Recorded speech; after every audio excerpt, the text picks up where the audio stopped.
మైసమ్మగూడ మల్లారెడ్డి యూనివర్సిటీలో ఉన్నటువంటి 7 ఎకరాల భూమి నాది అధికారాన్ని అడ్డు పెట్టుకొని మంత్రిగా ఉన్నప్పటి నుంచి మల్లారెడ్డి నా భూమిని కబ్జా చేశారు. కోర్టులో ఫైట్ చేస్తున్నప్పటికీ అప్పుడు అధికారంలో 2014 నుంచే ఉన్నారు.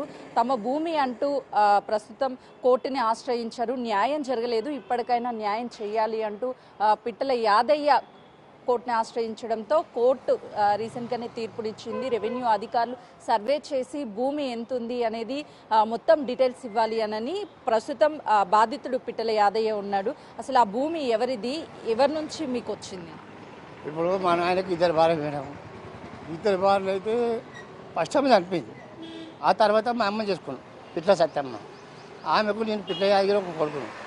దాంట్లో పెళ్లి చేసుకున్నప్పుడు ఏమన్నానంటే, నా పిట్ల సత్యమ్మ కొడుకుకు సగం భాగము, పిట్ల చంద్రయ్యకు పిట్ల నరసింహకు సగం భాగం, పొత్తుల భాగం రాసిండు. రాసినాక అది ఏమైందంటే నాకు తెలియకుండా వాళ్ళు అమ్మేసారు. పిట్ల చంద్రయ్య పిట్ల నరసింహ ఇద్దరు అమ్మేసారు. పిట్ల చంద్రయ్య పిట్ల నరసింహ అమ్మేసారు. అమ్మేసినాక నాకు తెలిస్తే నేను పోయి మేడ్చల్లకు కనుక్కున్నా, రిజిస్ట్రేషన్ ఆఫీస్లో కనుక్కున్నాక పిట్ల చంద్రయ్య పిట్ల నరసింహ అని వస్తుంది, పిట్ల యాదగిరి అని లేదు.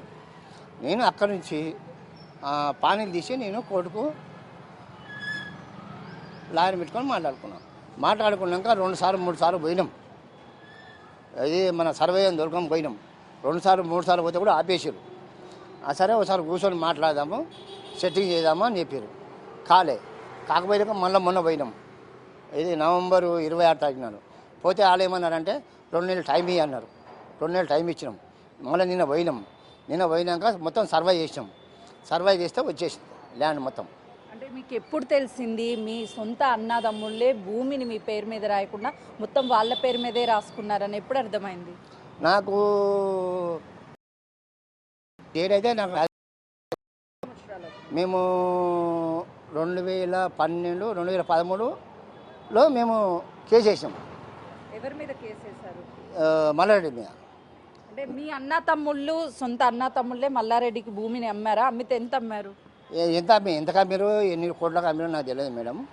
నాకు తెలిస్తే నేను పోయి అడిగితే మల్లారెడ్డి ఏమన్నా అంటే అవి మాకు అవసరం లేదు, నువ్వు కోర్టులో చూసుకోవాలి. నేను కోర్టు అప్లై చేసినా. మా లాయర్ కూడా మాట్లాడినా కూడా మల్లారెడ్డి కూడా వచ్చిండు కోర్టుకు.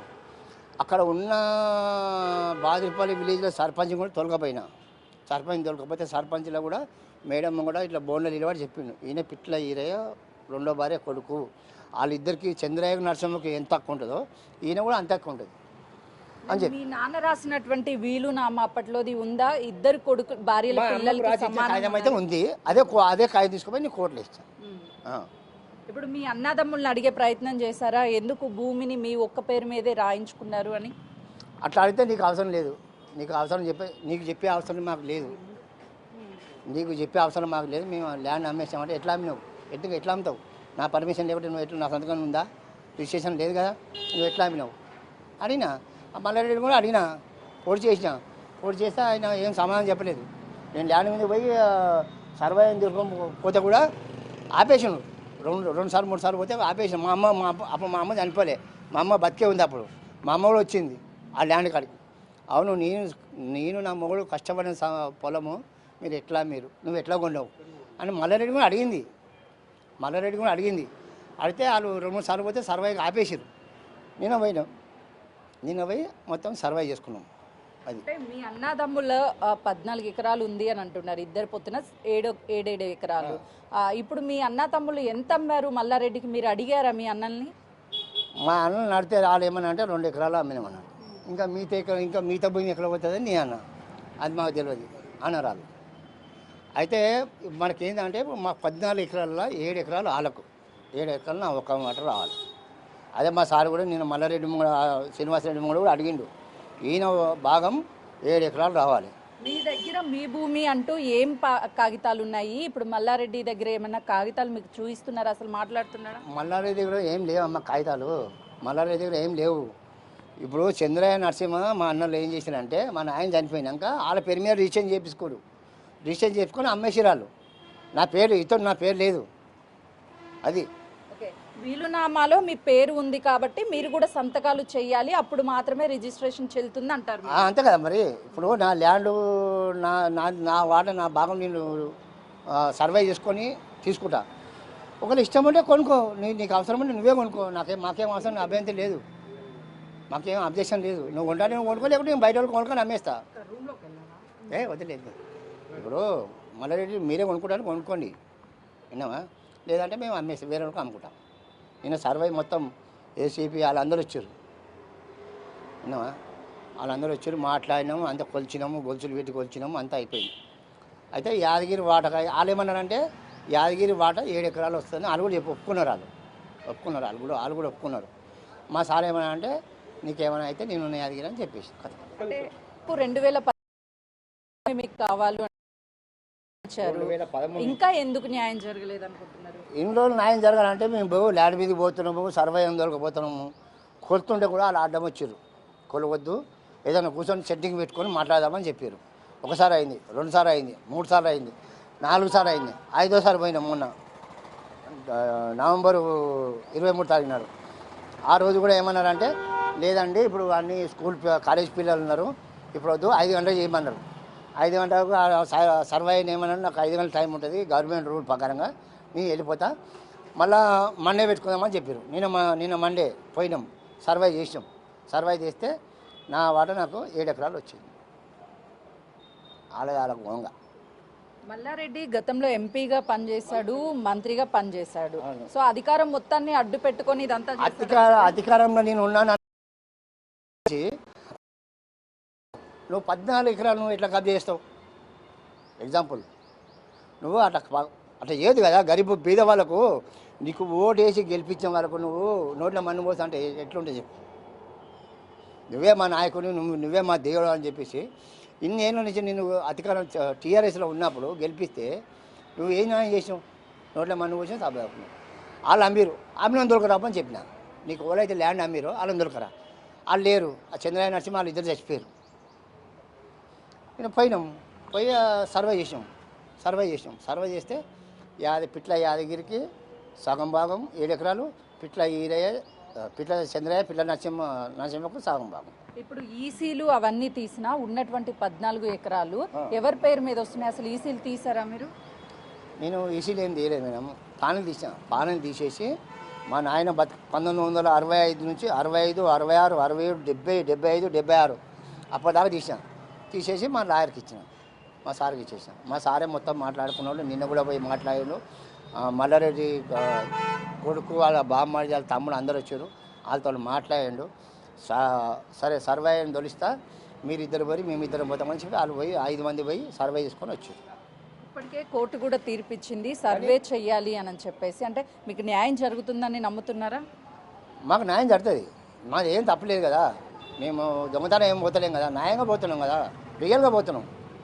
అది ఇప్పుడు చంద్రయ్య నరసింహకి ఎంత బాగుండో నాకంతే బాగా ఉండాలి కదా. నేను పిట్ల ఈరాయి ఆయన ముడ కూర్చోండి కదా, నేను రోడ్డు మీద ఉంచుకున్న దాని కొడుకు కాదు కదా. మా అమ్మ 40 ఏళ్ళు 45 ఏళ్ళు ఆయన పిట్ల ఈరాయితో సంసారం చేసింది.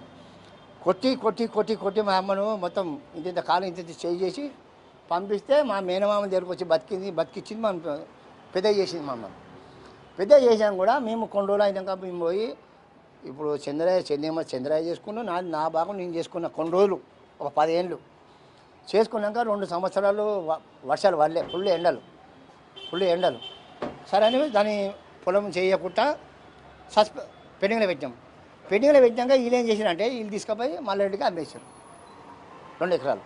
ఆయన 14 ఎకరాలు బౌండరీ కబ్జా చేసుకోండి. ఎప్పుడు కూడా మీ అన్నదమ్ముళ్ళకి చెప్పలేదా మీరు కానీ, లేకపోతే మీ అన్నదమ్ముళ్ళు మీ దగ్గరికి వచ్చి 2 ఎకరాలే అమ్మాము మిగతా 12 ఎకరాలు కబ్జా చేశారు వాళ్ళు కోర్టును ఆశ్రయించారా?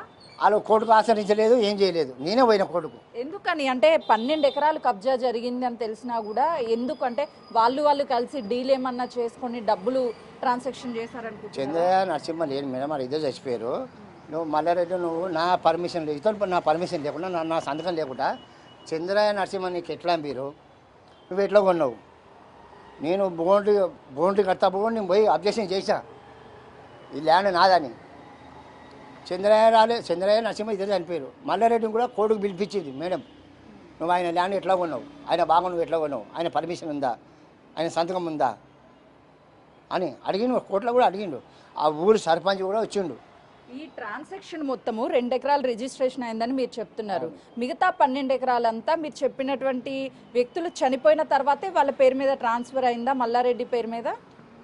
మల్లారెడ్డి వీళ్ళు చంద్రయ్య నరసింహ చచ్చిపోకముందే వాళ్ళ మీద ఆయన పేరు మీద అయిపోయింది. ఎంత అయిపోయింది? 17 ఎకరాలు అంటే 15 ఎకరాలు. 2 ఎకరాలు అమ్మింది కదా మేడం, ఇంకా 15 ఎకరాలు వాళ్ళ వీళ్ళు చంద్రయ్య నరసింహ చచ్చిపోకముందే ఆయన పేరు మీద అమ్మేసి ఆయన సంతకాలు పెట్టారు. చంద్రయ్య నరసింహ చచ్చిపోయినాక నేను వీళ్ళిద్దరు చచ్చిపోయినాక మళ్ళీ నేను ఆడికి రీఎంట్ అయిపోయినా. ఎక్కడికి మేడ్చల్ రిజిస్ట్రేషన్ ఆఫీస్ కాడికి. సార్ నాకు ఇట్లా పనులు కావాలి, దేనికి కావాలి అన్నాడు. అంటే నేను ఇట్లా మరి నేను పిట్ల మొండ రెండు అంటే నరసింహని వస్తుంది అని అంటే సరే సరే నాకు కొంచెం పానీలు ఇయ్యి అన్న. దేనికోసం అన్నాడు. మన నా పేరు లేదు కదా, నేను పిట్ల ఈర రెండో భార్య కొడుకున్నా అని చెప్పిన. ఇచ్చారు. ఎప్పటి నుంచి ఇవ్వాలన్నాడు. 1960, 60, 65, 66, 70, 75, 76, 70, 80, 90 దాకా ఇవ్వన్న. ఇచ్చిండు. తీసుకుపోయి మా సార్కి ఇచ్చాను. మా అమ్మని చేసుకునేటప్పుడు 2 రూపాయల స్టాంప్ పేపర్ వేసి రాసి ఇచ్చాను. 1944లో ఆ కాయం తీసుకొచ్చి మా మేనమామ తీసుకొని ఆ కాయం తీసుకుపోయి కోట్ల అడ్వాన్స్ చేసాం. ఇప్పుడు మీరు చెప్తున్నటువంటి ఆ 14 ఎకరాల్లో ఏం కన్స్ట్రక్షన్ చేశారు? ప్లేస్ ఏమన్నా ఓపెన్గా ఉందా? కొంచెము ఓపెన్ ప్లేస్ ఉంది మేడం. ఇటుపక్క కాలేజీలు కట్టిండు. అవి నా దాంట్లో నా ల్యాండ్లో ఉన్నాయి. అవి 2 మా సార్ కూడా చూసిండు. ఇది పిట్ల ఈరాయ ల్యాండ్, మొత్తం ల్యాండ్ ఇంత. ఇది ఓపెన్ ప్లేస్ ఉంది. ఇది యాదగిరి ప్లేస్లో మీరు కాలేజీ కట్టారు అని చెప్పేసి. అంటే కోర్టులో కేసు ఉన్నప్పుడే కాలేజెస్ కట్టారా లేకపోతే ముందుగానే? కేసు ఉన్నప్పుడే కట్టేసిండు. ఆపే ప్రయత్నం చేయలేదా మీరు? మేము పోయినాము. ఆపనికి పోతే ఏమన్నా అంటే సరే కూర్చొని సెట్టింగ్ చేసుకున్నాం, మాట్లాడదాం అని చెప్పిండు. ఎవరన్నారు? శ్రీనివాసరెడ్డి, మల్లారెడ్డి భార్య బామ్మర్ది శ్రీనివాసరెడ్డి. 2 సార్లు మా అమ్మ కూడా మా అమ్మ నీకు దండం పెడతా కూర్చొని మాట్లాడదామని చెప్పిండు. కూర్చొని మాట్లాడదామంటే రాలేదు. ఇక ఆయన రాలేదు. 2 నెలలు టైం ఇవ్వమన్నాడు. 3 నెలలు కదా 6 నెలలు ఇచ్చాం, రాలేదు. మళ్ళీ మేము పోయినాం. మళ్ళీ పోతే మళ్ళీ ఆపేసిండు. మళ్ళీ 6 నెలలు టైం అడిగాడు. మళ్ళీ కోర్టును ఆశ్రయించలేదా? ఈ కన్స్ట్రక్షన్ జరపవద్దు లేకపోతే పోలీస్ కంప్లైంట్ ఇవ్వడం కానీ కేసు ఉన్నప్పుడు? మేమేమన్నామంటే పోలీసులను కూడా తోలుకొని పోయినాము. ఇది మొత్తము ఎక్కడక్కడ క్లోజ్ అయ్యేదాకా ఎక్కడక్కడ క్లోజ్ అయ్యేదాకా దీని వర్క్ మాత్రం మీరు కాలేజీ మమ్మల్ని కట్టొద్దు, కాలేజీ కట్టొద్దు, ఆఫ్ చేయండి, పని ఆఫ్ చేయండి, వర్క్ ఆఫ్ చేయండి. ఎక్కడక్కడ మొత్తం డీటెయిల్ అయిపోయినాక మీరు కట్టుకొని ఏమని చేసుకోరు. ఇప్పుడు మల్లారెడ్డి వాళ్ళ తరపు నుంచి కూడా వాళ్ళ కొడుకు మాట్లాడుతూ కానీ లేకపోతే వాళ్ళు చెప్తూ ఇదంతా మాది భూమి మేము కొనుక్కున్నాము, మాకు రిజిస్ట్రేషన్ పేపర్స్ అన్నీ ఉన్నాయి, వాళ్ళే కావాలనే డబ్బుల కోసం చేస్తున్నారు అని ఆరోపిస్తున్నారు. ఏం చెప్తారు? మీకు ఇవ్వాలా? మీరు ఆ ల్యాండ్ ఇవ్వాలా? మీకు ఎవరో సంతకం పెట్టారు? అది ఎవరిది జాగా? పిట్ల ఈరాయిది 14 ఎకరాలు. 14 ఎకరాల్లో చంద్రయ్య నరసింహ ఇద్దరు అమ్మితే సరిపోతుందా? మరి నేనేటి వారు అడిగినా, డైరెక్ట్ పోయి అడిగినా. నేను అడిగితే లేదండి కూర్చొని చెట్టుకి పెట్టి మాట్లాడదామని చెప్పేసి ఆపేసిండు. మా అమ్మ కూడా ఆపేసిండు. మా అమ్మ అప్పటికే 90 ఏళ్ళు ఉంది. ముసలమ్మ మొన్న చచ్చిపోయింది. ఎండల ఫుల్ ఎండ అప్పుడు. మా సార్ కూడా తెలుసు. అయితే ఏమన్నా అంటే మళ్ళీ మొన్న పోతే డిసెంబరు 13 తారీఖున పోతే లేదు సార్ మీరు సోమవారం రండి సర్వే చేద్దాం, సర్వే అయినా కూడా వస్తాడు, పోలీసు వాళ్ళు కూడా వస్తారు, మేము దొరుకుని వస్తాము అని ఎస్ఐని సిఐని దొరుకుని వచ్చాం. నిన్న పోయి మాట్లాడినాం. సర్వే చేసేటప్పుడు మల్లారెడ్డి కావచ్చు లేకపోతే ఆ కాలేజీలకి సంబంధించినటువంటి మేనేజింగ్ డైరెక్టర్గా వ్యవహరిస్తున్నటువంటి మహేందర్ రెడ్డి గారిని సర్వేకి సహకరించారా, చేయొద్దని అడ్డుపడ్డారా? ఫస్ట్ చేయొద్దని అడ్డుపడ్డాడు. లోపలికి అలౌన్ చేయమన్నారు. తర్వాత లోపలికి పోయి మాట్లాడినాం. మా సారు, మా లాయర్ వాళ్ళందరూ పోయి, కమిషనర్ అందరూ పోయి మాట్లాడారు. మాట్లాడినాక సరే మీ తరఫు నుంచి ఇద్దరు, మా తరఫు నుంచి ఇద్దరు, నలుగురు వెళ్ళండి సర్వే చేసుకొని రాని చెప్పింది. నేను సర్వే చేసుకొని వచ్చాం. అది కథ. సర్వే చేయాల్సినటువంటి రిపోర్ట్ ఏదైతే ఇచ్చారో ఏ ప్లేసులు చేయాలి, ఏ సర్వే నెంబర్ చేయాలి అన్న దాంట్లో ఆ కాలేజ్కి సంబంధించినటువంటి మా పేర్లు ఏమీ లేవు, సర్వే చేయొద్దు అని ఏమన్నా అడ్డుకునే ప్రయత్నం చేశారా? అడ్డుకున్న ప్రయత్నం చేసినా మేము ఉన్నాయా? అలా పేర్లు మా సారు తెలుసు, నాకు తెలియదు, నేను చదువుకోలేదు మేడం. మా సార్ దగ్గర అందరి పేర్లు రాసుకున్నాడు. అందరు సీసీ కెమెరాల్లో మొత్తం ఫోటో తీసినారు, అన్నీ చేసినారు. కానీ నిన్న అయితే వాళ్ళే ఒప్పుకున్నారు, చేసుకోండి మీరు పోయి చేసుకోండి అని చెప్పి చేసుకొని వచ్చారు. మా సారు, కమిషనరు, ఎస్ఐ, సిఐ, ఇద్దరు కానిస్టేబుల్, నలుగురు పోయి చేసుకొని వచ్చారు. నో అబ్జెక్షన్ చేయలే. ఇప్పుడు భూమి రేట్లు పెరగడం వల్లనే గతంలో అమ్మేసినా కూడా రేట్లు ఎక్కువ ఉన్నాయని ఇప్పుడు మా భూమి మాకు కావాలని వీళ్ళంతా కూడా హైడ్రామా ఆడుతున్నారు అంటున్నారు. ఏం చెప్తారు? హైడ్రామా ఆడతాం మేడం, హైడ్రామా ఆడితే నేనేం చేస్తా చెప్పు. ఇప్పుడు నీకు భూమి యాలి ఎంత ఉందో నాకు అంత యాలి కట్టి నీ పేరు మీద రిజిస్ట్రేషన్ చేసి, మా సార్ కూడా అన్నాడు, నేను ఆయనతో సంతకం పెట్టిస్తా, రిజిస్ట్రేషన్ చేపిస్తా. అలా అమ్మది కాగితం కోర్టులో వేసింది కదా, నేను కోర్టులో కూడా ఆయనను మొత్తం బౌండరీ చేసుకోమంటావా అని అంటే, అట్లా బౌండరీ చేసుకుంటే నాకు ఇజ్జత్ పోతుంది, వద్దు నేను అమౌంట్ ఎంతో అంతా మాట్లాడి ఇచ్చేస్తా అని మా సార్తో మాట్లాడినంట. మా సార్ ఎట్లా చెప్తే నేను అట్టింటా.